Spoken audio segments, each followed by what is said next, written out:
Why would anybody want to be a cop these days? We're going to talk about it with Mike McGrew on today's Hot Zone. This is the Hot Zone. Engaging with the news in a whole new way, international war correspondent Chuck Holton brings insight into areas of crisis and lets you help those affected. Hi folks, Chuck Holton here. Thanks for watching the Hot Zone. We've got a special guest today, Sergeant Mike McGrew. And he's a former cop. He's out in California, and he's got a special ministry, for lack of a better term, to cops to help them deal with the stress of what we all know now to be probably one of the worst jobs on the planet. Mike, thanks for being with us. Yeah, thank you for having me, Chuck. So tell me a little bit about why cops need a special hotline that they can call to deal with the post-traumatic stress that many of them face from doing their job every day. Well, the profession of being a law enforcement officer carries a lot of stresses that most people won't even understand. It's something where we wade through other people's traumas on a daily basis, and that trauma just continues to layer up on those who serve. So they go out and they put themselves in harm's way, but they also experience things during the day that you can't take home, you can't talk to your family about. There's really not anybody else that you can talk about, and it's and an isolation starts to happen.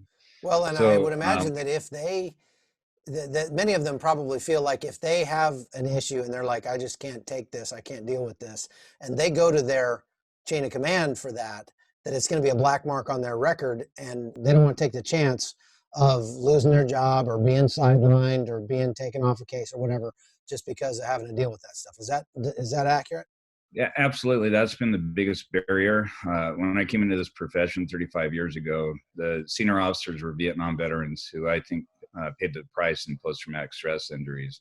And the culture was that, you're getting a paycheck, it's a tough job, so suck it up, and you do that until you can't.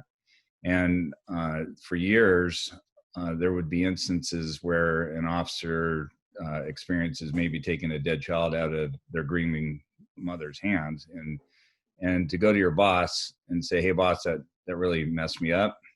They would say, well, that's nice, give me your badge and your gun and go sit over there and maybe you're going to get your job back. And I use that example because that happened to me a few times. So it's what we wanted to do was set up something where we could have a trusted program that first responders could reach out and know that they didn't have to talk to their boss, they didn't have to talk to an employee assistance program or the cities or the counties that they worked for, but that they could talk to somebody who understood their issues and line them up with a trauma trained counselor. And one of the biggest things that we offer is vetted counselors, because not every therapist can deal with the issues that first responders deal with. Mm-hmm. And so it's really important. And that's what's been making this program successful. It started in Santa Barbara. We started with the police department, and it continued to go to other first responders, the fire department, the sheriff's departments. And just within a short time, we began serving like about 600 first responders yearly. And it's continuing to grow. So we're now taking it to other states and other communities throughout the country. How long did you serve as a police officer? 31 years. I served as a patrol officer, patrol sergeant, and then I also worked major crimes. So I did robberies, homicides, sex crimes, those type of things, the worst of the worst of them. And I did that for about half of my career as well. Wow. So over 30 years of experience.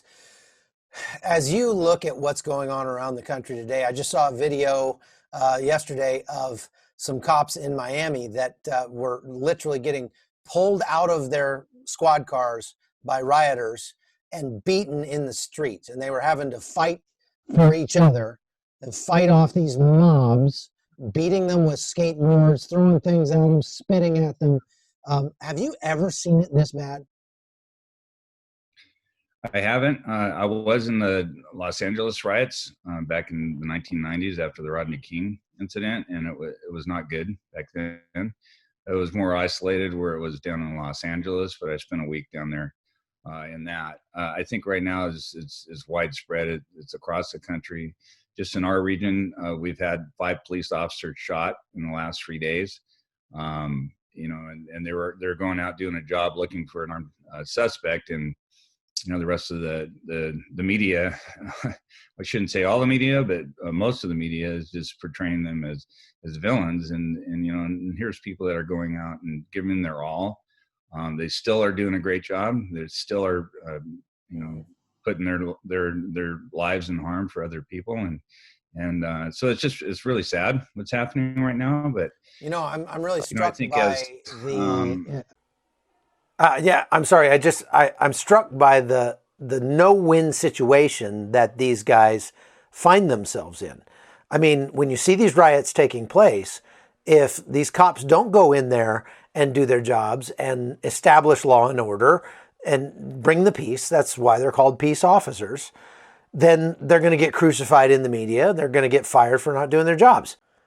And so what's the answer here? If you know that even if you do everything right, you still could get crucified in the media and thrown under the bus by your city leadership and lose your job or maybe even go to jail. Yeah, I think it's time for people to start talking about unity instead of defunding the police and divisiveness. And I feel that as the leaders begin to take charge and say, hey, not all cops are bad. And in fact, in our area, the last 5 years, we had over 350,000 arrests, and only less than 0.25% of those arrests involved the use of force. So it's just, every day there's officers out doing tens of thousands of great things throughout our nation. And those things don't get put on TV. The sensationalism, I think the media needs to start realizing what they're doing, that they need to start speaking truth, or at least giving 2 sides of the story. And, and the leaders need to stand up and be there for their citizens, but also for the people who enforce the laws and keep people safe. We see the media pushing this lie. It is a lie that the violence levels are epidemic, especially violence levels against minorities, epidemic from cops. And when in reality, there are literally hundreds of millions of interactions every year that are, if not positive, at least peaceful. What are you hearing from the guys that call your hotline as we see the war on cops progress here? What are they saying when they call you? Are they saying, I'm done, I'm out, get me out of this job? What are you having to deal with? I think it's just a very difficult time to be a police officer. The stresses alone are greater than most people can imagine. But now, because of the environment, it's really bad, and people are taking early retirements. They're ready to go. We're losing a lot of experience because of what's happening, because they're just like, hey, I'm out. I'm not going to do this anymore, and subject their families as well. I mean, the families are getting hurt just as bad. I got a granddaughter who's just wonders why the media says that cops are bad when we have a lot of law enforcement in our family, and she knows different. My daughter called up down in Los Angeles, and she was really upset about what the media was saying about police officers. And so it's affecting all the families. Some of the families are getting threatened. It's just horrible what's happening. And so I think, it's going to be difficult to bring people into this profession. There was a time where recruiting was very difficult because of the environment. And now it's going to be almost impossible to get anybody that, wants to go serve. And we have to get the best of the best of when we pick police officers. So, you're taking some of the best in the community and you're exposing them to the absolute worst. Fortunately, we have this program. It's there to keep them resilient while we go through this, because those stresses are like nothing I've ever experienced before. But, what's great about it is that the community is behind it, and it's a way for them to invest into their local law enforcement and their first responders. So I have to say that when I went down to the Los Angeles riots back in the 90s, I was standing at the station, and there was a shootout in Koreatown between the store owners and some gang members. And that's when the captain came in and said, "We're going down there right now." They called us out. So we went down there. And I had my perception of just the chaos and everything that was happening down there. But when I went into the community that was getting really hit very hard, the one thing I noticed is that most of the community supported us. So that wasn't portrayed in the media. They wanted to have the conflict. They wanted to create conflict. They were just feeding the beast. That's what they're doing today. Because I tell you what, 90% of America wants to support their law enforcement officers.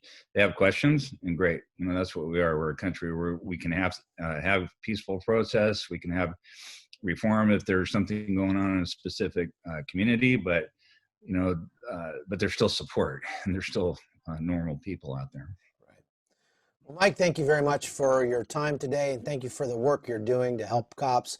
It's needed now more than ever. Tell people how they can find you and get a hold of you and support your work. We have a website. It's 911aei.org. So that's for 911 Addis International.org. You can go on there, see what we're all about, support us. And, it's really important, those of you that have it on your heart to support your law enforcement, please do that. Please speak up. And, I'm just grateful for everybody that does support us. That's great. Well, thanks again, Mike, and keep up the good work. So God bless you. And folks, if you want to support Addis International, that's 911aei.org. Go check it out. In the meantime, that's all we got for today's Hot Zone. We'll see you back again next time. The Hot Zone is produced by Amy Holton and Livefire Media. Copyright 2019.